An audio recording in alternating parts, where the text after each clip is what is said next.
કૃષ્ણ જય માતાજી and good afternoon મિત્રો. પહેલાં તો એક સવારની પ્રશ્ન છે એની જ વાત કરી દઈએ કે સવારના ઘણા બધા મિત્રોએ મને ફોટો મોકલ્યો કે સર કોલ લેટર જે છે એ ડાઉનલોડ નથી થતા ને એમાં એરર આવે છે, અને બે ત્રણ બહેનોએ મને લખ્યું કે સર અમારું રિજેક્ટ થયું હશે ને પરીક્ષા કેન્સલ થઈને આમ ને તેમ ને ઓલું, એટલે બધા ટેન્શન. એ બધાને કહી દઉં કે ભાઈ હવે ટેન્શન લ્યોમાં, અત્યારે સર્વર ચાલુ થઈ ગયું છે અને મેં એક બેના કોલ લેટર ડાઉનલોડ કરીને એને મોકલી પણ દીધા છે. ઓકે, એટલે ક્યાંય પરીક્ષા કેન્સલ નથી, કોઈ જાતનું ટેન્શન લેવાની જરૂર નથી. બની શકે કે ભાઈ કોઈ એ લોકો શું છે કે ભાઈ નવા સ્ટુડન્ટનો ડેટા અપલોડ કરતા હોય, કંઈક પણ સેન્ટર ચેન્જ થયા હોય તો એ કંઈ ડિટેલ્સ અપડેટ કરતા હોય એટલે થોડી વાર સર્વર છે એમાં એ લોકોએ સ્ટોપ કરી દીધું હોય. બધાનું ચાલુ થઈ ગયું છે એટલે પહેલાં જે લોકોને 1-2 દિવસમાં પરીક્ષા છે એ ચેક કરવું એ કરી લે ને પોતાનો કોલ લેટર ડાઉનલોડ કરી લઈએ, એટલે એ લોકો માટે સારા સમાચાર છે. બીજી વાત કરી દઈએ કે ભાઈ આ મારી પાસે મેં લખ્યું કે 29 નવેમ્બર આજે કોઈ પરીક્ષા નથી, 2 દિવસ સુધી પરીક્ષા શનિ રવિ નથી. ઓકે, સોમવારથી પાછી ચાલુ થાય છે.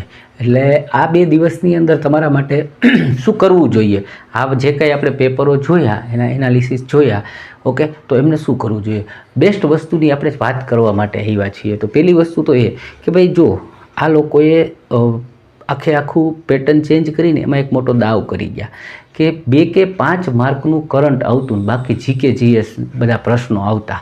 ઓકે, હિસ્ટ્રી બંધારણના એ ગેમ કરી અને એને બધું કાઢી નાખ્યું.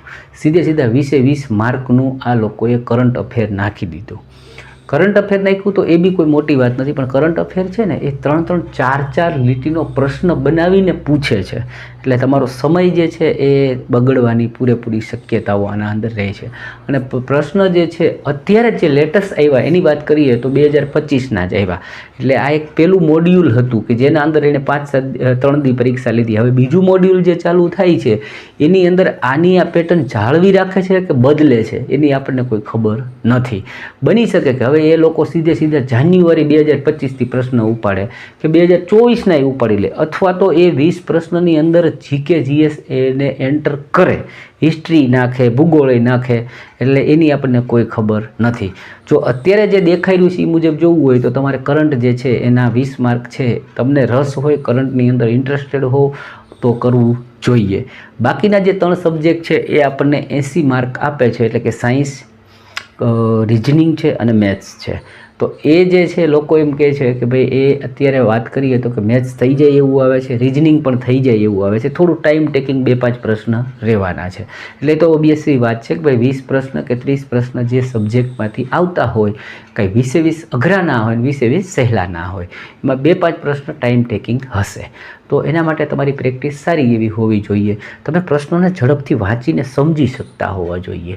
જે લોકો 2-5 દિવસની અંદર પરીક્ષા છે એ લોકો શક્ય એટલા લેંધી દાખલા કરવાની થોડીક પ્રેક્ટિસ કરે, જેથી શું થશે, એનું માઇન્ડ એટલું એક્ટિવ થશે કે બીજા જે 20 સરળ આવે છે ને એને એ બહુ ઝડપથી કરી જાય. અને 2 કે 3 પ્રશ્નને જો હાર્ડને કરવા માંગે તો એમાં અત્યારે જે સમય લાગે છે એનાથી ઓછો સમય એને એક્ઝામમાં લાગે. તો આમાં મેઇન રમત સમય બચાવવાની હોય છે, એ કરી શકે. કારણ કે તમને અનુભવ છે કે મને બી અનુભવ, બધાને અનુભવ છે, પરીક્ષામાં આવડતું હોય અને રહી ગયું આવી વાત આપણા માટે કોમન છે, બહાર આવીને બોલતા હોઈએ છીએ.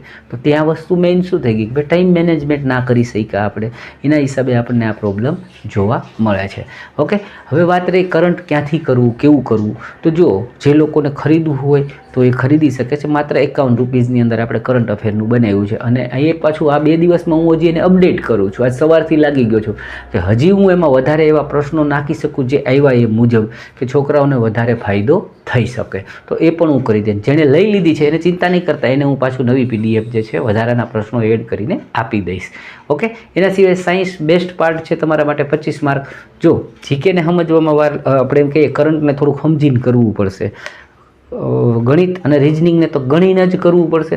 વૈધો સાયન્સ પોર્શન કે જેની અંદર એવું કહેવાય કે 25માંથી 20 પ્રશ્ન તો એવા હશે જેને વાંચીને જ આપણે આન્સર કરવાના, એટલે સમય બચાવતા પ્રશ્નો હશે. તો તમે જો એમ કહેવાય કે ભાઈ કોણ તમને તારી શકે, બચાવી શકે એવું હોય તો સાયન્સ છે એના ઉપર ફોકસ કરી દો. ઓકે, જેને 8-10 દિવસમાં પરીક્ષા છે, મેં એનું બેસ્ટ મટીરિયલ બનાવ્યું છે માત્ર 100 રૂપિયામાં, ગુજરાતીમાં સમજાય એવું. અને એના સિવાય મારા એવું કહેવાય કે ભાઈ જો મેં મિરરના વિડીયો મૂક્યા છે, કેમિકલ રિએક્શનનો વિડીયો મૂક્યો છે, અને જોવો એ ચેપ્ટર એવા છે, એના હાર્ટ સમાન છે, એમાંથી પ્રશ્ન નાખશે. જો એને ડેમો મૂકીશ ને મોક ટેસ્ટ, એનું મેં સોલ્યુશન કર્યું, એમાં એને 3 કે 4 પ્રશ્ન છે ને આ મિરરમાંથી નાખ્યા છે. એનો મતલબ કે એ લોકો ખુદ ચાહે છે, તમને બતાવી દે છે કે જો આ અમારા માટે ઇમ્પોર્ટન્ટ છે, એમાંથી તમને દરેક શિફ્ટમાં પ્રશ્ન નીકળશે જ.